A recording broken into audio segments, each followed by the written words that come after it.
At the 100th anniversary of the Chinese Communist Party in 2021, Chinese President Xi Jinping outlined his vision for the Chinese dream.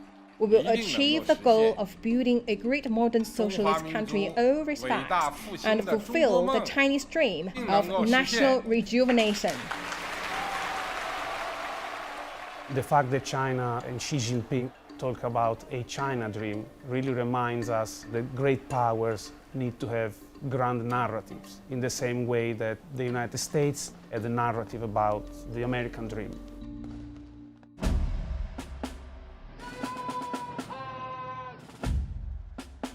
To make that China dream a reality and achieve the Great Rejuvenation, Chinese leaders believe they must have the world's most powerful military. A strong country must have a strong military, as only then can it guarantee the security of the nation. The party came to recognize the irrefutable truth that it must build a people's military of its own.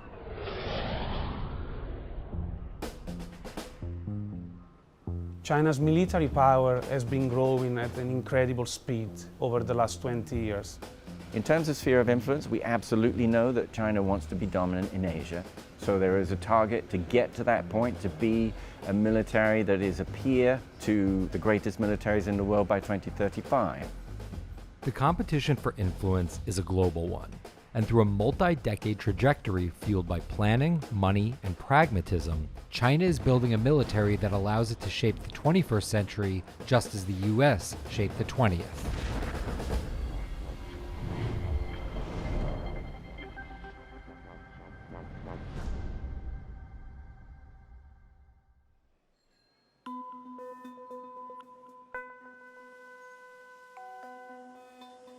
The most interesting question when it comes to China's growth and what spurred the growth is actually, you don't have to look back 50 years, 40 years, 30 years. Actually, most of these changes have happened in the past 25 years. So if you go 25 years ago, the Chinese economy was smaller than France's economy. They took up 3% of global GDP. They had a military that you could hardly even call it a military, right? A navy that couldn't sail beyond the coast. Until second half of 1990s, the Chinese defense budget was absolutely negligible. At some points, less than $15 billion, 2.5 million troops. But now China is either the second or third most powerful military in the world. And it's got there largely, as always, through spending a lot of money. Thanks to a 740% increase in military spending, as well as elite focus, they've now built one of the most formidable militaries that this world has ever seen.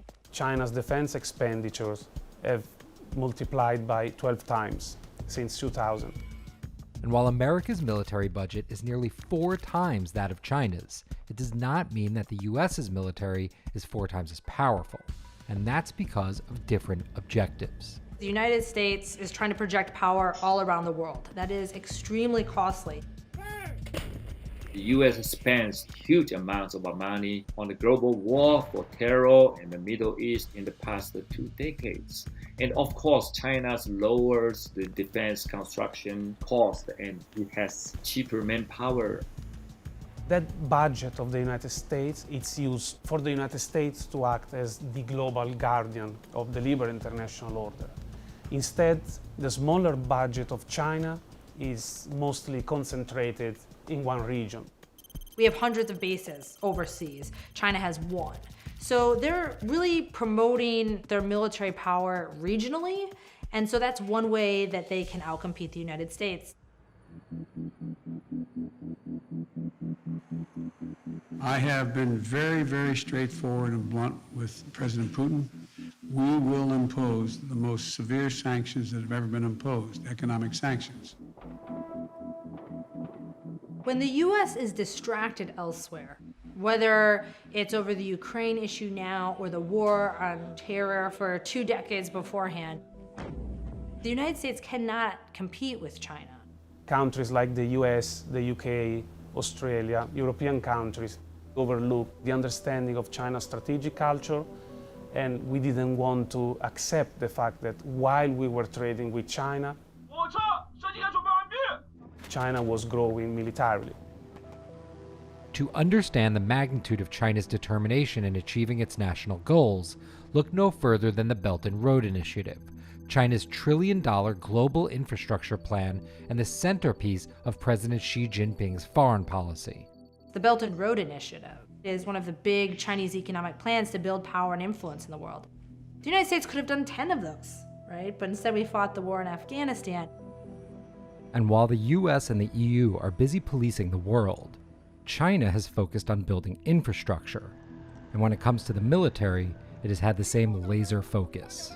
The Chinese were actually extremely pragmatic in deciding, how to go about matching its military capacities and increasing them so that it could challenge US dominance. And they did so basically with weapons that are much cheaper to produce than the things that they destroy.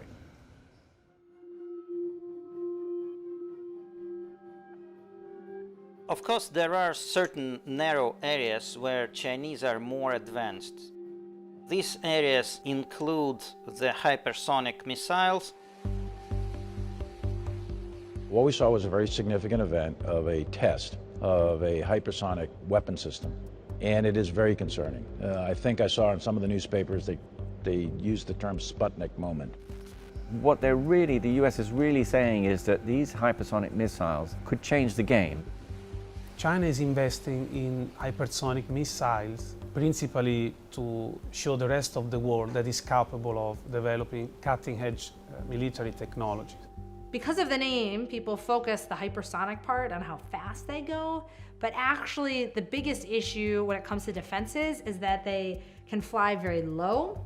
Because of the circular nature of the Earth, if you have a radar system, you don't see it until close to the last minute, which makes it difficult to intercept.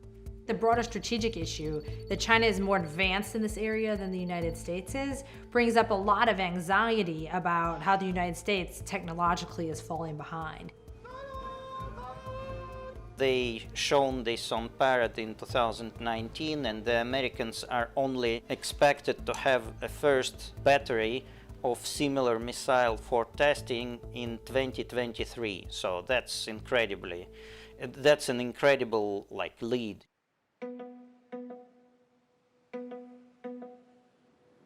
And while the US is trailing China in hypersonic technology, China is quickly closing the gap when it comes to naval forces. In 2015, China published a white paper on China's military strategy, where the Chinese elites stated that China needs to move beyond an old-fashioned traditional mentality based on land power. The Americans understand that the Chinese are gradually winning the arms race. They are simply building more ships than the American can. The Americans have been losing their manufacturing for generations. The best example is shipbuilding. China is the country with the biggest commercial shipbuilding industry in the world. China basically builds 40% of the ships in the world. The US and its European allies build about 1%. It allows the Chinese to produce ships at an extraordinary rate and to overtake or to match the US, very quickly if they wish to. Once you get into wartime, those advantages, they really determine the ability of the US to win the First and Second World Wars for the Allies. Operating day and night on a 24-hour mass production schedule.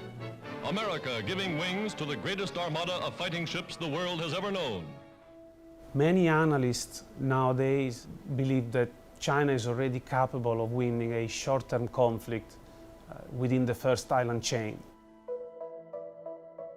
which is this line that goes from the south of Japan through Taiwan down to the Philippines and the South China Sea.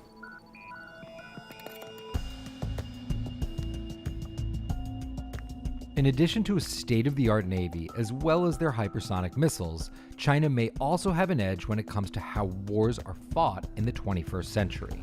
One of the most worrying areas of Chinese development has been cyber warfare.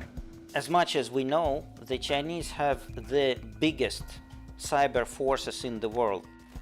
It's important to understand that the Chinese started to prioritize cyber warfare and information warfare in general very early in 1990s.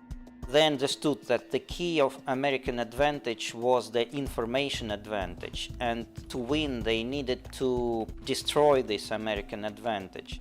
They've been able to accelerate their arms development programs by gaining intelligence on US weapon systems. With cyber, nobody's ever quite sure about what the other side's capability is until it's been used. And once it's been used, it's gone, and you have to develop something else because it can be dealt with once it's known. Cyber immediately takes you on to the question of artificial intelligence. And Vladimir Putin, famously said, whoever wins that competition will rule the world. And the idea is that once you develop AI, they can, either assist or replace weapons systems. And this emphasis on cyber warfare and artificial intelligence tell us how extremely relevant continues to be the writing of Sun Tzu, and in particular, The Art of War, where concepts like disruption, deception, know your enemy, win without fight remain important.